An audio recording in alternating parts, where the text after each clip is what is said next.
Hello বন্ধুরা, তো আবারও আমি চলে আসলাম ছোট্ট একটা মিনি ব্লগ নিয়ে। তো দেখো, আজ রবিবার দিন তো সবার বাড়িতে একটু ভালো মন্দ খাওয়া হয়। তো আমিও আজ নিয়ে চলে আসলাম চিকেন। তো আজ আমি চিকেন করছি। প্রথমে দই দিয়ে ম্যারিনেট করে নিয়েছি, তারপরে মশলাটা বেটে কষিয়ে নিয়েছি। কষানোর মধ্যে দই মাখানো চিকেনটা আমি ঢেলে দিয়ে এখন ধীরে ধীরে কষাতে থাকবো। তো বন্ধুরা, তোমাদের বাড়িতে কী কী রান্না হচ্ছে একটু আমাদের কাছে শেয়ার করবে। আর আমার ভিডিওটায় সবাই একটু বেশি বেশি করে লাইক কমেন্ট শেয়ার করবে।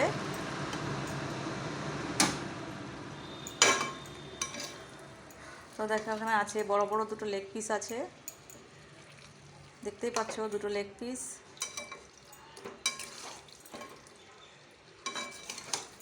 তো আগের রবিবারে করেছিলাম আমি সাদা চিকেন।